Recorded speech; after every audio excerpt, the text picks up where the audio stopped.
ꯅꯨꯡꯉꯥꯏꯕꯤ ꯃꯌꯥꯝ ꯉꯁꯤꯗꯤ butter chicken ꯃꯁꯂꯥ ꯁꯦꯝꯕꯒꯤ ꯚꯤꯗꯤꯑꯣ ꯑꯣꯏꯅ ꯇꯧꯖꯔꯒꯦ ꯍꯣꯔꯦꯟ ꯚꯤꯗꯤꯑꯣꯁꯤ ꯂꯣꯏꯔꯛꯄꯗ ꯕꯇꯔ ꯆꯤꯀꯟ ꯃꯁꯂꯥ ꯑꯩꯅ ꯊꯣꯡꯕꯁꯦ ꯍꯥꯎꯗꯧ ꯃꯥꯜꯂꯤ ꯅꯠꯇ꯭ꯔ ꯃꯥꯟꯗꯦ ꯑꯗꯨ ꯃꯌꯥꯝ ꯁꯣꯏꯗꯅ ꯀꯃꯦꯟ ꯇꯧꯕꯤꯔꯝꯃꯨ ꯃꯌꯥꯝꯅ ꯀꯃꯦꯟ ꯇꯧꯕꯤꯔꯛꯄ ꯌꯥꯝ ꯍꯔꯥꯎꯏ ꯑꯗꯨꯒ ꯃꯌꯥꯝ ꯑꯩꯅ ꯉꯁꯤ ꯍꯥꯞꯆꯔꯛꯀꯗꯣꯏꯕ ꯕꯇꯔ ꯆꯤꯀꯟ ꯃꯁꯂꯥꯁꯤꯀꯣ ꯍꯦꯟꯖꯥꯡ ꯁꯨꯡꯊꯣꯡ ꯊꯣꯡꯕ ꯍꯩꯇꯕ ꯃꯤ ꯑꯃꯁꯨ ꯕꯇꯔ ꯆꯤꯀꯟ ꯃꯁꯂꯥꯁꯤ ꯌꯨꯝꯗ ꯊꯣꯡ ꯍꯩꯅꯕ ꯃꯑꯣꯡꯗ ꯁꯦꯝꯃꯛꯀꯗꯣꯏꯅꯦ ꯑꯗꯨꯅ ꯃꯌꯥꯝ ꯚꯤꯗꯤꯑꯣꯁꯤ ꯂꯣꯏꯕ ꯌꯦꯡꯕꯤꯌꯨ ꯑꯗꯨꯒ ꯅꯨꯡꯉꯥꯏꯕꯤꯔꯒꯗꯤ ꯑꯗꯣꯝꯒꯤ ꯐ꯭ꯔꯦꯟꯁꯤꯡ ꯆꯤꯀꯟ ꯊꯣꯡꯕ ꯕꯇꯔ ꯆꯤꯀꯟ ꯃꯁꯂꯥ ꯊꯣꯡꯕ ꯍꯩꯇꯕ ꯍꯦꯟꯖꯥꯡ ꯊꯣꯡꯕ ꯁꯨꯡꯍꯩ ꯍꯩꯇꯕ ꯃꯤꯗꯣ ꯑꯗꯨꯗꯁꯨ ꯊꯥꯖꯜꯂꯣ ꯃꯈꯣꯏꯁꯨ ꯊꯣꯡꯉ ꯆꯥꯕ ꯌꯥꯅꯕ ꯂꯣꯏꯅꯃꯛ ꯑꯣꯜꯂꯒꯀꯣ ꯄꯦꯀꯦꯠꯇꯩ ꯀꯩꯗꯩ ꯀꯃꯥꯏ ꯍꯥꯞꯀꯗꯕꯅꯣ ꯍꯥꯏꯕꯗꯣ ꯂꯣꯏꯅꯃꯛ ꯍꯥꯞꯄꯛꯀꯗꯣꯏꯅꯤ ꯑꯗꯨꯗꯤ ꯚꯤꯗꯤꯑꯣ ꯌꯦꯡꯃꯤꯟꯅꯔꯁꯤ ꯃꯌꯥꯝ ꯉꯁꯤ ꯑꯩꯅ ꯁꯦꯝꯖꯔꯛꯀꯗꯧꯔꯤꯕ ꯕꯇꯔ ꯆꯤꯀꯟ ꯃꯁꯂꯥꯁꯦ ꯌꯦꯟ ꯀꯦꯖꯤ ꯑꯃꯒꯤꯗꯅꯤ ꯁꯤꯗ ꯍꯥꯞꯀꯗꯧꯔꯤꯕ ꯏꯟꯒ꯭ꯔꯤꯗꯤꯌꯦꯟ ꯃꯌꯥꯝꯁꯦ ꯌꯦꯟ ꯀꯦꯖꯤ ꯑꯃꯒꯤ ꯉꯥꯛꯇꯅꯤ ꯑꯍꯥꯟꯕꯗ ꯂꯣꯏ ꯆꯥꯝꯊꯣꯛꯑꯁꯤ ꯐꯖꯅ ꯌꯦꯟꯁꯦ ꯑꯗꯨꯒ ꯊꯨꯝ ꯑꯗꯩ ꯆꯤꯂꯤ ꯄꯥꯎꯗꯔ ꯑꯗꯨꯒ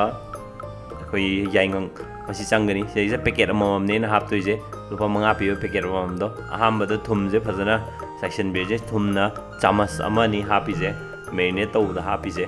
ꯑꯗꯨꯗꯒꯤ ꯑꯁꯤꯒꯤ ꯀꯩꯅꯣꯁꯦ ꯑꯩꯈꯣꯏꯒꯤ ꯃꯣꯔꯣꯛ ꯃꯆꯨꯁꯦ 8 ꯒ꯭ꯔꯥꯝꯅꯦ ꯂꯨꯄꯥ 5 ꯄꯤꯕ ꯄꯦꯀꯦꯠꯇꯣ ꯑꯗꯨꯃꯛꯅꯤ ꯍꯥꯞꯄꯤꯁꯦ ꯑꯗꯨꯒ ꯇꯔꯃꯔꯤꯛ ꯄꯥꯎꯗꯔꯁꯤꯁꯨ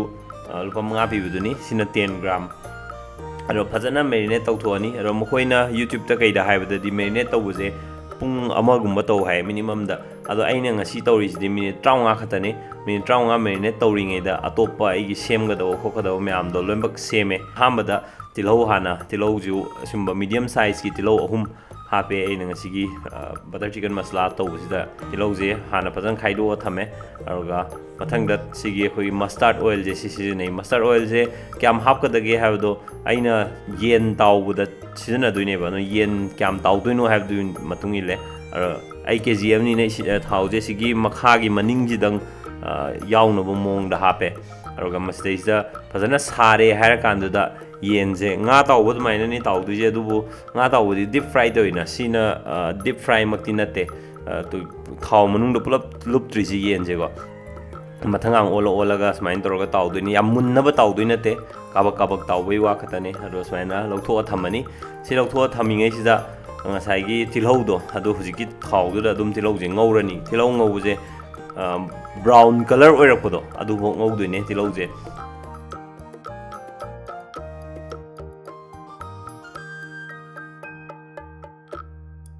ꯉꯧꯔ ꯃꯇꯨꯡꯗ ꯂꯧꯊꯣꯛꯑꯒ ꯑꯩꯈꯣꯏ ꯒ꯭ꯔꯥꯏꯟꯗꯔꯗ ꯒ꯭ꯔꯥꯏꯟ ꯇꯧꯊꯣꯛꯇꯣꯏꯅꯤ ꯏꯁꯤꯡ ꯈꯤꯇꯪ ꯍꯥꯞꯄꯒ ꯄꯦꯁ ꯁꯦꯝꯅꯕꯀꯣ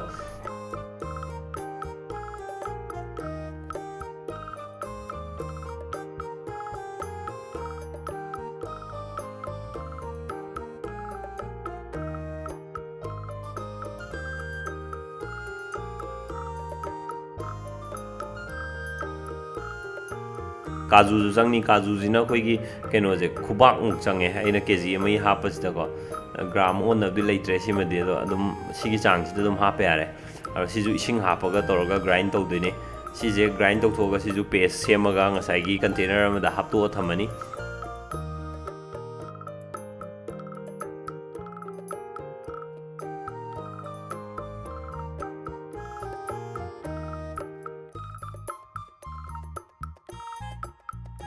ꯑꯗꯨꯒ ꯃꯊꯪꯗꯅ ꯇꯣꯃꯦꯇꯣ ꯀꯦꯖꯤ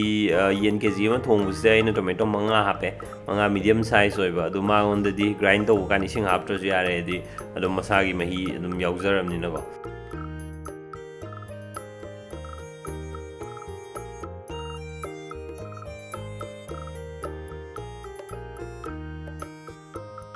ꯑꯗꯨꯒ ꯉꯁꯥꯏꯒꯤ ꯊꯥꯎꯗꯣ ꯌꯥꯝꯃꯜꯂꯦ ꯈꯜꯂꯒꯗꯤ ꯈꯔ ꯑꯗꯨꯝ ꯍꯩꯗꯣꯛꯈꯤꯕ ꯑꯗꯨꯝ ꯌꯥꯔꯦ ꯑꯗꯣ ꯑꯩꯒꯤꯗꯤ ꯑꯗꯨꯝ ꯉꯁꯥꯏ ꯁꯤꯖꯤꯟꯅꯕꯗꯨꯗ ꯑꯗꯨꯝ ꯍꯥꯞꯄꯦꯀꯣ ꯑꯗꯨꯒ ꯕꯇꯔꯁꯦ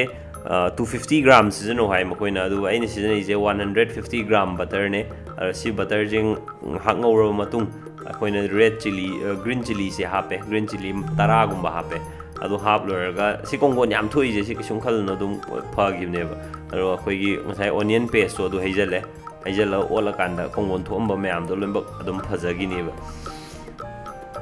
ꯉꯥꯏꯍꯥꯛ ꯁꯨꯃꯥꯏꯅ ꯉꯧꯔꯕ ꯃꯇꯨꯡꯗ ꯇꯣꯃꯦꯇꯣꯒꯤ ꯄꯦꯁ ꯑꯃ ꯁꯦꯝꯈꯤꯕꯗꯣ ꯑꯗꯨ ꯑꯃꯨꯛ ꯍꯥꯞꯆꯤꯜꯂꯅꯤ ꯇꯣꯃꯦꯇꯣ ꯄꯦꯁꯁꯦ ꯍꯥꯞꯆꯤꯜꯂꯒꯁꯨ ꯉꯥꯏꯍꯥꯛ ꯐꯖꯅ ꯃꯤꯛꯁ ꯇꯧꯔꯅꯤ ꯃꯤꯅꯤꯠ 3-4ꯒꯨꯝꯕ ꯃꯥꯁꯦ ꯁꯧꯍꯜꯂ ꯊꯝꯃꯅꯤ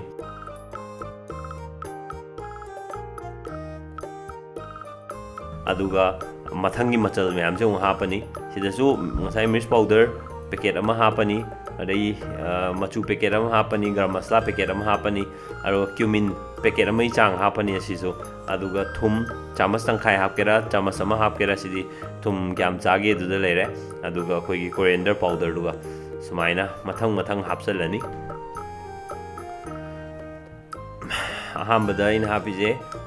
mix powder hape mathang da garam masala hapsale mathang da machu hape lupa manga piyo packet tung aktani sije adudagi cumin jidi phangdadana ina packet chawboin lawre adu sisina khoi coriander powder duni sima hape adai thum chamas tangkai hapaju yare full hapaju yare adongi thum jabi changdur lere cumin jina ina tablespoon nama half tablespoon nama chang hadaina tonglap aina hapije hape aduga sije phadana mix torni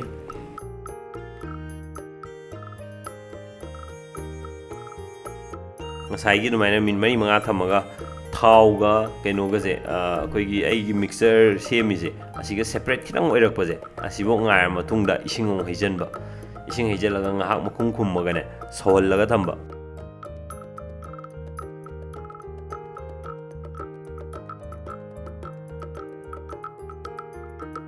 curd lorani aduga ginger garlic paste hapani curd se 100 gram gi curd ne adui tangkhai gumba ina hape aro curd kumba hapam dai je mai je muthatlaga leitharaga hapiba ingha kaktang inghalaga saina curd che hapa aduga ginger garlic paste su sida dum hapsani hiare ragana gumna tomato gi flavor je yam pa me haga di tomato sauce kumba extra hapa je adu ai gi di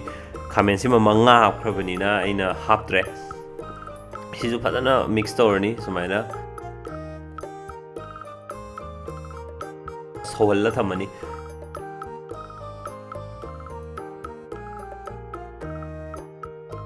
cashew nut ki paste so adu mahijallani aro ngahak mix tor matungda boil to hollaga makhum khumjallani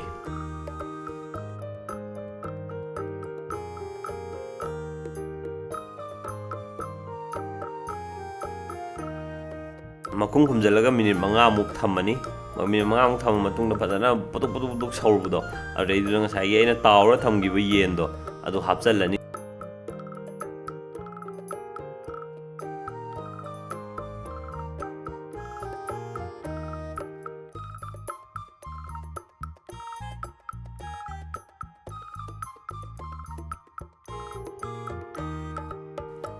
yenje phadana makhum khumjalaga go ngahak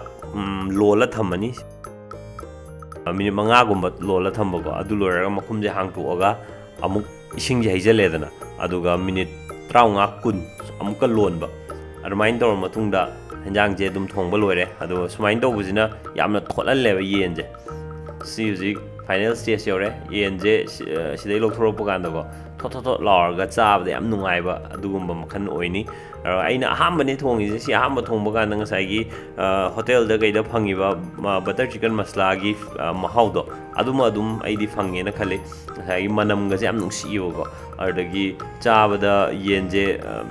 yam thot lauba adumain tobo mayam do loimok phange yam smooth oiba go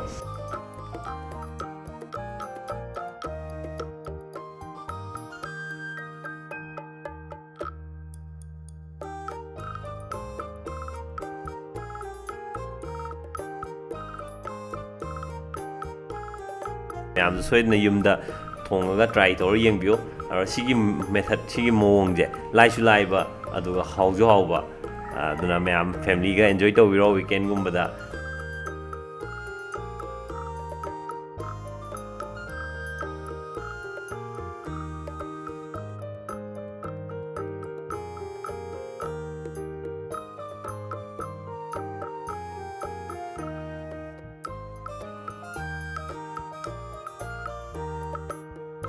aro aina haijaning babu akoina saina thong thakpa chaksang da changa kanda go lem hoba akoina chakhairam ba mayam je adum loimbak sitnana loisen biramba go aro ga keheni chakum do hana lerami bo mong do nana mi atopa na uba ma changa kanda asmot man gre na khanda na bo go nana sengthok piramu ai smai haijage ahan jing di loi torni do aina idi ai gi video si yenga angang jing na noina chu try tongninge haga di go try to bo kanda chakum do amuk sitnana thambiramu masini ma'am thank you for watching ma'am video je nungai biraga di adom gi friends sing da soidna share to view subscribe to dribo ga di ma'am subscribe to send biramo adom gi subscribe ma'am na khoi subscribe helli khoi ma'am harawali thank you so much aduna thamjan de yadam